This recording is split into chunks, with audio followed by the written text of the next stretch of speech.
Greetings, I'm David Kong, the founder and principal of DEI Advisors. We are a nonprofit organization dedicated to personal empowerment. I am excited and delighted to welcome Dorothy Dowling to our DEI Advisors team and this show. Dorothy is a well-known and respected professional in the hospitality industry. She's won numerous awards and accolades, including Lifetime Achievement Awards from both the Hospitality Sales and Marketing Association International, or HSMAI, and the NYU International Hospitality Industry Investment Conference. She has been named one of the most powerful CMOs by Forbes and other publications. It is a great honor to have Dorothy join us. Welcome, Dorothy. Thank you, David. It's a great honor to be here with you as well. Dorothy, you are a much admired and accomplished icon in our industry. Can we begin with your career journey? Tell us how you progressed up the ladder and what are some of the key success factors for you? Well, thank you, David. And what I would tell you is that my career trajectory was very deliberate in terms of its planning. You know, I always believe in that old adage of having a plan, working the plan, refining the plan, and reworking the plan. So when I started in the industry, it was always, I came out of graduate school, I had focused in the tourism industry, and I wanted to broaden my capabilities. So I worked in government, I worked as an academic, but I will tell you one of the greatest learning journeys was when I was able to be in a consulting practice with Lowenthal and Horwath in Toronto and really get exposed to a lot of different initiatives. But what I would offer on my career journey for me, it was always about listening, learning, watching, observing others, and trying to understand where the opportunities were and what I needed to do to get there. And so every 2 to 3 years, I made a career switch because if I didn't see the growth opportunities for me, I knew I had to move on to other areas and do that. And I had this most interesting conversation. The person that I grew up with, that was my neighbor, we were both born within a few months of each other, and he was a very successful investment banker. And he was visiting, and he said, "You know, Dorothy, I would have wanted to dream about this job when I was a kid if I had known it existed." And I think for those of us that grew up without role models, we didn't know what we didn't know. And so it was always about learning and seeing what those opportunities are and paving the way forward for ourselves. So I found it very interesting when Bruce shared that story with me because it certainly reflected my journey as well. It is so true. It's a continuous learning, and we've interviewed a lot of successful leaders, and almost all of them talk about their diverse background and how they use that to broaden their horizon and gain different perspectives. And that's why they're so successful. They're continuously learning and being curious and finding out how things work is also another trait. And I've seen that in you many times. Yeah. Let's talk about the leadership lessons. No doubt you've learned many lessons along the way. Yeah, so I offer a lot of leadership thoughts to individuals, David, based on sort of my life learnings. And the first lesson I always say to everyone is choose your partner wisely. And it has been one of the most defining characteristics of my life. And I say your partner will define your life. And my husband made so many sacrifices for me in terms of allowing me to really have the career that I dreamed about. So he put his career on the back burner. He became a stay-at-home parent when no one else really did that. And he always was my cheerleader and advocate in terms of supporting us. I think we made 8 or 9 big geographic moves in our first, 18 or 20 years of marriage. He always did it willingly and in a very supportive way. So that's always my first tip is choose your partner wisely. They will define your life. The second tip I always offer people is hire your boss carefully because they define your career.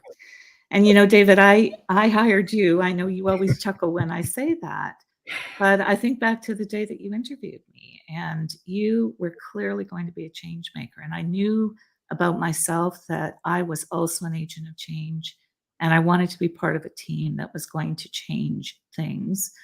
And I know, Best Western, I remember we did our first focus groups with customers and I can still see that customer in that focus group that said, Best Western isn't my father's Oldsmobile, it's my grandfather's Oldsmobile. And so when I think about the day I hired you, I knew that you were going to be this amazing change maker at Best Western. the legacy that you left and being part of your amazing team, and allowing me to be part of that change with you was something I knew the first day I met you, and it was the reason why I hired you. So I always say hire your boss carefully. They define your career. And the last tip that I always offer, it's what we were just talking about, David. It's about the learning journey. And there was a recent Harvard Business Review article about IQ, EQ, and CQ. And CQ is a curiosity quotient. And leaders today that are curious and continue to invest in their learning, they are the ones that are defining the change and the success of everything. So I always tell individuals to think about that lifelong learning journey, invest in yourself. And you learn from customers, you learn from peers, and you learn formally, and you learn a lot on the job. But it is really having and embracing that opportunity to learn that will define your career as well. So those are my top 3 tips. Well said, and I love it. I've known your husband Steve for a long time, and he's a saint. I mean, he has given up his career. He's helped your career in so many different ways. You don't have to worry about what's going on at home because of him. He's just such a wonderful man. You're very lucky, and likewise, I feel the same way about you. And Thank you. your your comment about hiring your boss wisely, that's just something that has stuck with me. But that is so true. Mhm. Life is too short. If you don't enjoy whom you work with, then you just got to move on. So Yeah. that's really wonderful. And Yeah. CQ, it's exactly what we talked about earlier. Being curious and wanting to learn. Those are important traits of any For leader. sure. For sure. Wonderful lessons. Thanks very much for sharing that. Thank you. What's your personal mantra? So I think you know this well, David. I've always said that relationships are the currency of life. It was very early in my career, and you and I are both introverts. I know that. But I went to the sales session. I always tell people because I was someone that just wanted to disappear in that environment. But the woman who was leading the session made everybody stand up in the room, and we were doing this chant of, people do business with people they know and like. And we just kept doing it over and over. And at the time, I really was embarrassed about being engaged in that kind of activity. But what I learned from her is that stuck with me forever. And Richard Caraburn, who was formerly the CEO of ATI and now is a prof at NYU, he's redefined relationships are the current currency of life. He says your network is your net worth. And to me, that has been another amazing learning journey because all of the individuals that have invested in me and taught me and mentored me have really made me into the individual that I am today. So relationships are the currency of life. I had a boss many years ago that told me you should spend 20% of your time in relationship engagement. And I was like, oh my goodness, how do you even do that? But it really is the work that you do in the industry. It's the volunteer work that you commit to. It's all of those individuals that you're working together to affect change, maybe across the industry or across other areas of interest. Those are the individuals that continue to drive your growth and learning. So that is my personal mantra. I agree with you. Relationship is the currency of life, and I do also agree with you that people do business with whom they like, Yeah. and you've used that very successfully. Those two very good advice. Now, talk about networking. What's your secret to networking? Because you are so well respected and so well connected. You met so many people and they become your friends for many, many years. So how do you do that successfully? Well, for me, David, it's mostly been through the formal opportunities to work in the association space and other voluntary roles. And I've always believed in this opportunity of co-creation for the opportunity to collaborate with others and to, make the pie bigger, which I know is one of your personal mantras is to not focus on the slice of the pie, but to make the actual pie bigger. But it's really the opportunities that have been afforded me in terms of a lot of the volunteer industry relations that have allowed me to develop those opportunities to partner with others. And I will tell you, when I stepped down from Best Western, about 6 or 7 months ago, I was overwhelmed. I didn't know what to expect. I was on this redefining what my next career journey would be. And I just was overwhelmed with all of the outreach of people who said, "What can I do? How can I work with you? Are there introductions that I can support you with?" Just the mentorship and kindness. I just didn't expect the level, and I didn't expect just a number of people at different stages in their career path that just reached out to support. So to me, that's what it comes back to, is that the investments, and lots of investments that I made with some of them, I don't even remember, but it was important to them at the time, and they wanted to somehow pay it back in terms of helping me in this next stage of my career. So that is, I don't know more to say other than, I've always believed in the Stephen Covey story of relationships are like bank accounts. We make deposits and we make withdrawals. Hopefully you're never overdrawn in those relationships, and that you continue to make more deposits and withdrawals in your life. I know you, and I know you've been kind and thoughtful and generous to so many people. You've got plenty of deposits in that account. Thank you, So David.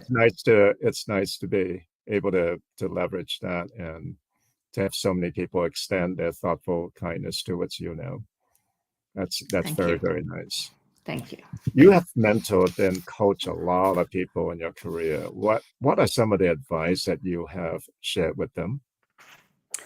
Well, there's a couple things that I always talk about, David. I mean, one of the joys for me was always a commercial understanding of trying to understand how people make money.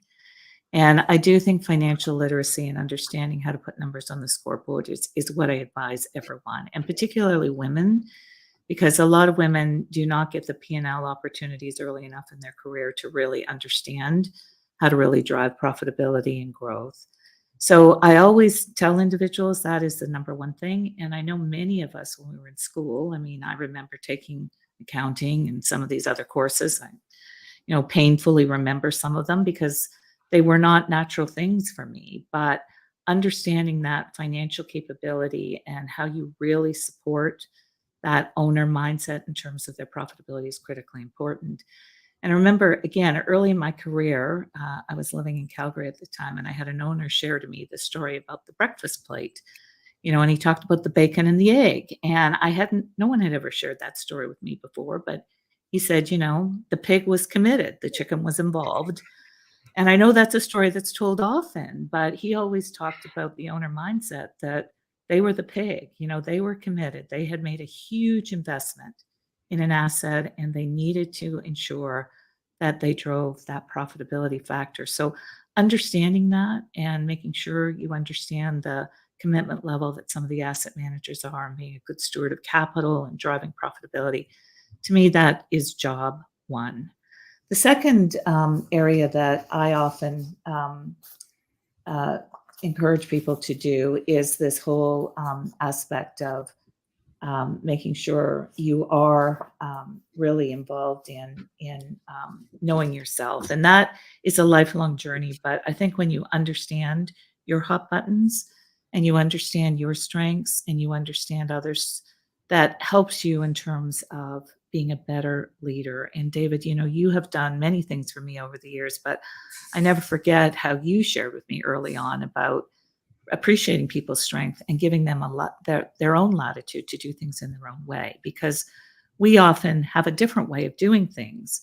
But if someone is truly competent in their space, you have to allow them to do it in their own way. So to me, knowing your self-awareness, and some of us want to exert more control in certain areas, but knowing when you're working with others that you have to be appreciating yourself, and you also have to appreciate them. And then the last one is really about this network understanding, and that it really truly is your net worth, and the kinds of deposits that you make in people's bank accounts in terms of the referral side of what they do for you, and then how they support your growth is something that many of us don't fully appreciate. And I know, again, another lesson that you shared with me many times was to be aware of that informal network, because if you are overdrawn with someone, sometimes that phone call happens when you least expect it. You might be looking for a job or an opportunity, and sometimes that person may not be as complimentary as you would have liked. So being fully aware of your net worth with your network and making sure that you're always doing the right thing for me are the lessons that I offer to others that I think have been very important in my career. Well said. I think there are a couple memorable lines in there. I really like that chicken and bacon Yeah, example, me too. egg and the bacon example. I love that. I heard you actually say that at our very first Best Western convention. Mhm, When you first came on board, you told that story. I immediately caught my attention, and you're so right in saying that. That mhm. pig is committed. Yep, The chicken was only involved. That was yep. really well said. And Thank you. the network being your net worth is also a very memorable line. I appreciate Mhm. sharing that. Thank Now, you. Dorothy, you are a trustee for a public company. Tell us about that experience. Yeah, sometimes I still pinch myself about that, David, because it was a very lengthy process in terms of the selection of becoming a public trustee.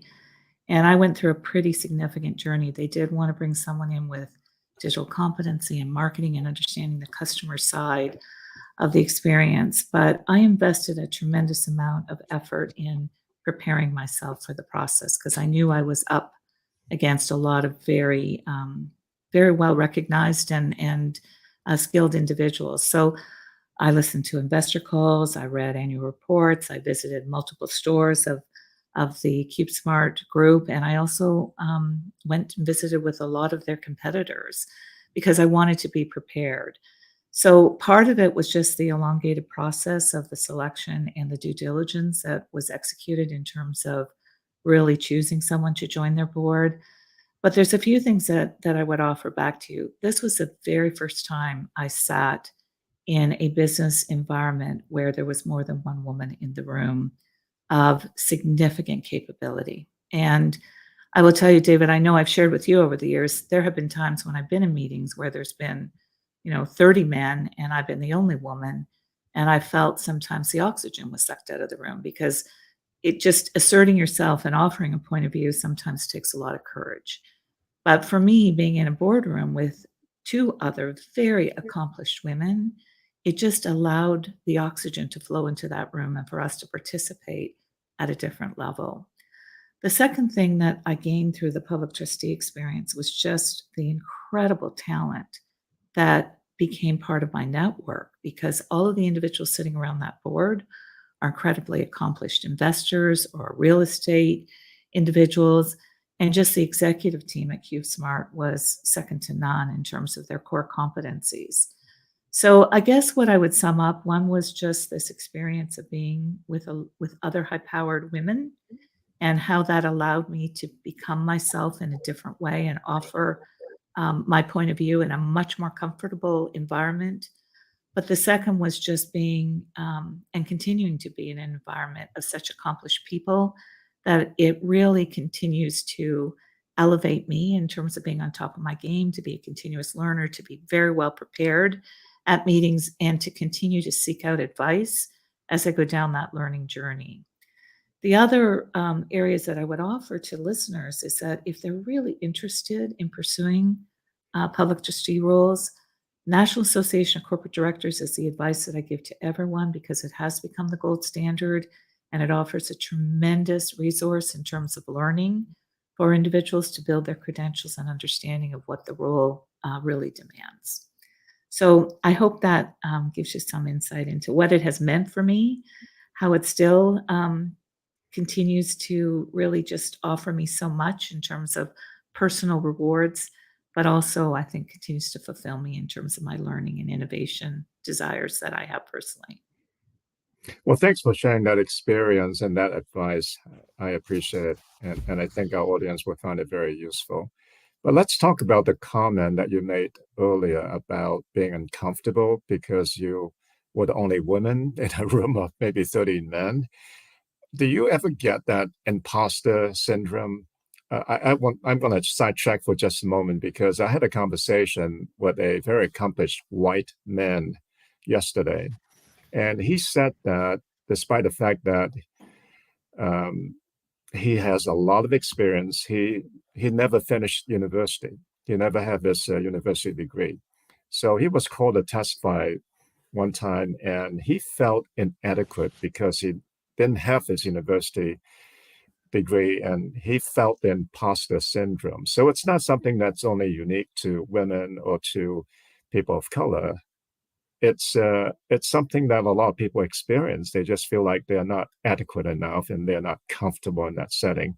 So what's your advice when someone has that feeling? Well, in some ways, I think it's healthy, David, because I do think we all feel that way, and that's why I said sometimes I pinch myself when I'm in that boardroom with such accomplished people. That to be considered a peer among them it's just really an honor. But I do think that for all of us, it is about that journey and continuing to fuel our souls and be comfortable about the kind of learnings that we bring to the table. But I also think humility is a good thing. I think a lot of the executives that I had experienced early in my career suffered from a lot of hubris. And I do think that puts you out of touch with individuals that can really contribute and that you can continue to learn from. And that's where I think sort of reverse mentorship and just understanding some of the gaps that we all have in our life and being honest about them. I think that the imposter syndrome, I don't know if it's a bad thing. I think it's about understanding that we're still a work in progress. Yeah, I've actually heard that you can use it to your advantage. And to your point, remind yourself to be humble and to be Mhm. respectful and to be well prepared.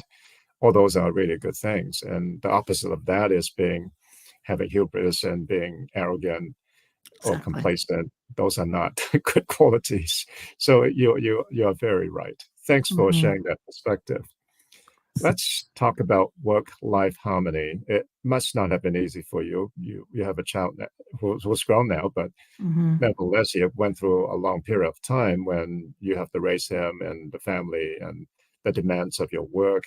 What was it like, and how did you balance this work-life harmony? Well, I like the framing that you've chosen, David, in terms of work-life harmony, because I think that is much more reflective of the world that we live in. And I would tell you early on my observations when I was looking at people that were successful, I did recognize that women had to do much more lifting to be able to penetrate opportunities. And so putting your head down, working hard, and also, putting work first was really what was required. I mean, I had people early in my life that said you had to be like a man to succeed. And I knew I couldn't do that, but you remain silent about a lot of things in your life. I can remember being in meetings and at 6 o'clock knowing, okay, childcare, I got to go pick up my son, and it's $5 for every minute that you're overtime and all of those kinds of things. But when I was at that point in my career, you never even said those kinds of things. You just said, okay, well, 6:30, I guess it's going to be $150 when I go and get my son.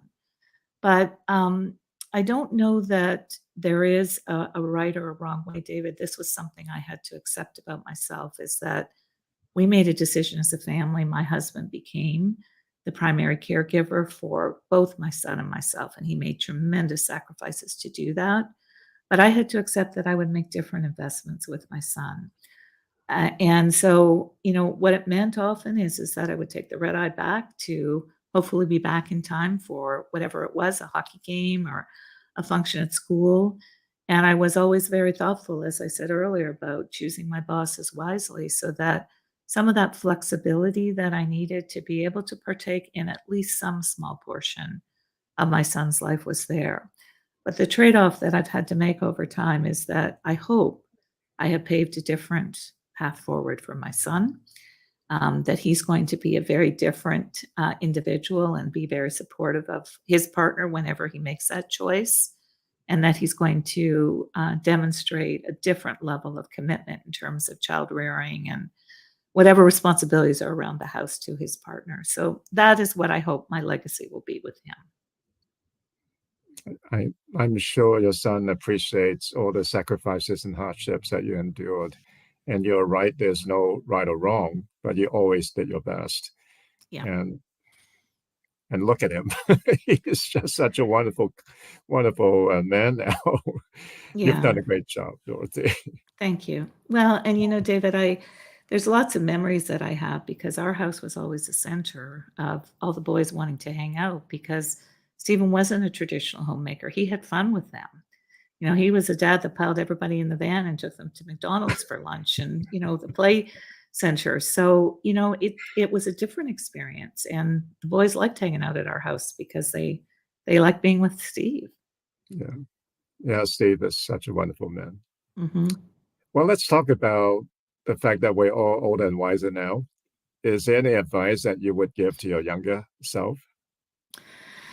The only thing that, and I thought long and hard about this, David, is it's just about smelling the flowers a little bit more. I do think that the intensity and my drive in terms of my career and where I wanted to go, that sometimes I invested so much time in work that in retrospect, the advice that I would give to myself is that I could have given up a few of those things and taken time to enjoy things a little bit more. But quite honestly, a lot of other things I wouldn't change because the interdependency of our life in terms of how some of those roadmaps are, we just never know. I mean, I often think back when I was, in my early 20s, my dad was really sick and I had gotten a really big scholarship to go to the US to a university there.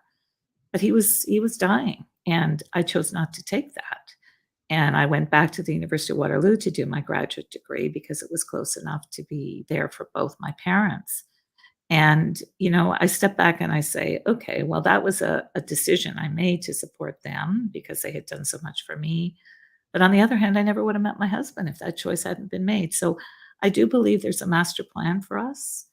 And I just think we have to be kinder to ourselves and perhaps give ourselves a little more space to enjoy life because as you get older, you certainly see that the journey isn't forever and we better make the most of the time we have here.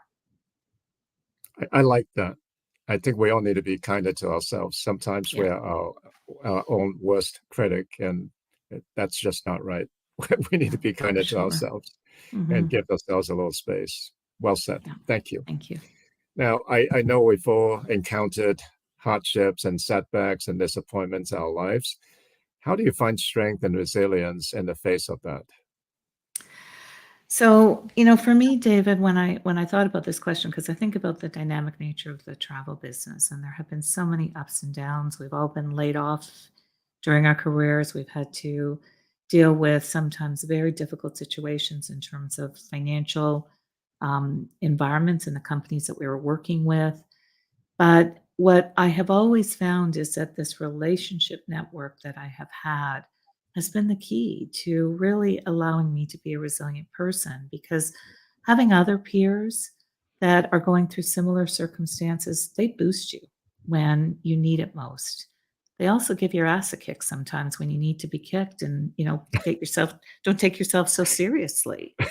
And I've had lots of people that have tuned me up over time that have um, help me in terms of understanding that it really isn't as challenging or as you know difficult as what I might be seeing. And so, getting laid off isn't the worst thing that can happen. And so sometimes those doors close and another one opens. And I've always had this remarkable group of individuals that have always kept me balanced and have helped me find the strength that I needed in those difficult times, you included.